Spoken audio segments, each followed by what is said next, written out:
ఆంధ్రప్రదేశ్లో మరోసారి పదవుల పందేరం మొదలైంది. రాజ్యసభకు తమకు అవకాశం కల్పించాలి అంటూ చంద్రబాబు లోకేష్ను ఆశ్రయిస్తున్న వారి సంఖ్య రోజురోజుకు పెరుగుతోంది. ఉన్నవి 4 సీట్లు.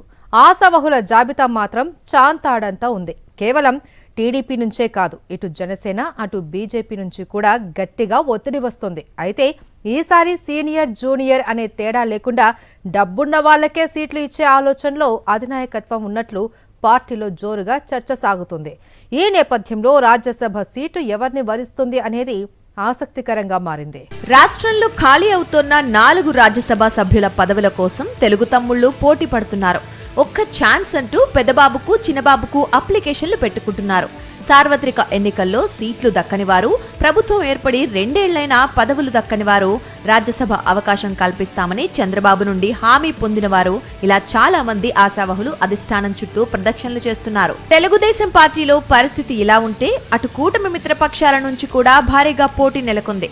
వైఎస్ఆర్సీపీ నుండి రాజ్యసభకు ఎన్నికైన పిల్లి సుభాష్ చంద్రబోస్, ఆళ్ల అయోధ్య రామిరెడ్డి, పరిమళ్ నత్వానితో పాటు కూటమి ప్రభుత్వం అధికారంలోకి వచ్చిన తర్వాత టీడీపీ తరఫున రాజ్యసభకు వెళ్లిన లోకేష్ సన్నిహితుడు సానా సతీష్ల పదవీ కాలాలు ముగుస్తున్నాయి.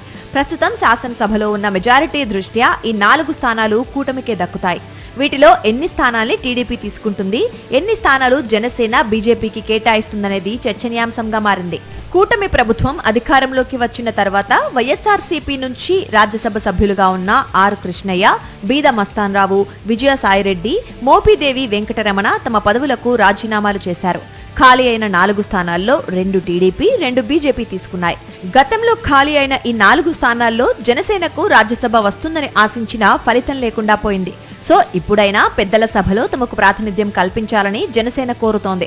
ఒకవేళ జనసేనకే రాజ్యసభ సీటు కేటాయించినా అందులో కూడా చంద్రబాబు తన సన్నిహితుడైన లింగమనేని రమేష్ కే ఇస్తారు కాబట్టి అది కూడా టీడీపీ కోటా కిందికే వస్తుందని నేతల్లో చర్చ సాగుతోంది. అయితే గతంలో 4 స్థానాల్లో బీజేపీకి 2 స్థానాలిచ్చారు కాబట్టి ఇప్పుడు ఇచ్చే అవకాశం లేదని రాజకీయ వర్గాలు భావిస్తున్నాయి. తనతో భేటీ అయిన బీజేపీ నాయకులకు సైతం చంద్రబాబు ఇదే అంశాన్ని తేల్చి చెప్పారంట.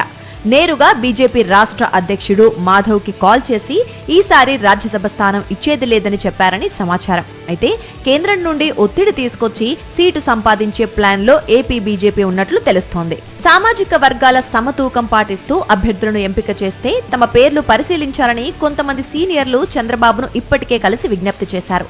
సానా సతీష్ మరోసారి రాజ్యసభకు వెళ్లాలని ఉవ్విళ్లూరుతుంటే ఈసారి అవకాశం కల్పించాలని భాష్యం విద్యాసంస్థల అధినేత రామకృష్ణ, కంబంపాటి రామ్మోహన్ రావు, గల్లా జయదేవ్, టీడీ జనార్దన్ నేరుగా చంద్రబాబును కలిసి విజ్ఞప్తి చేశారు. తన పేరు కూడా పరిశీలించాలని వర్ల రామయ్య, షరీఫ్లతో పాటు స్పీకర్ అయ్యన్న పాత్రుడి కుమారుడు విజయ్ వంటి వాళ్లు అధినేత వద్ద అప్లికేషన్లు పెట్టుకున్నారు. తాజాగా జరిగిన మహానాడు సమావేశాల్లో అయ్యన్న పాత్రుడు కుమారుడు విజయ్ ని రాజ్యసభకు పంపించాలని తీర్మానం చేసి పంపించారు. ఇప్పటి వరకు మహానాడులో ఇటువంటి తీర్మానం చేసిన సందర్భం లేదని టీడీపీ వర్గాలే చర్చించుకుంటున్నాయి. ఇక సీనియర్ గా పార్టీ కోసం పనిచేసిన నేతలు అవకాశం కోసం ఎదురు చూస్తున్నట్లు సమాచారం. ఆర్థిక శాఖ మంత్రిగా చంద్రబాబుతో కలిసి పనిచేసిన యనమల రామకృష్ణుడు ఎప్పటినుంచో రాజ్యసభ స్థానం కోసం ఎదురు చూస్తున్నారు. మరోపక్క ఖాళీ అయిన 4 స్థానాల్లో కూడా లోకేష్ తన వర్గాన్ని రాజ్యసభకు పంపించేందుకు ఇప్పటికే ప్రణాళికలు సిద్ధం చేసుకున్నట్లు తెలుస్తోంది. ఇందులో ఒక సీటు సానా సతీష్ కు కన్ఫర్మ్ అయినట్లు తెలుస్తోంది.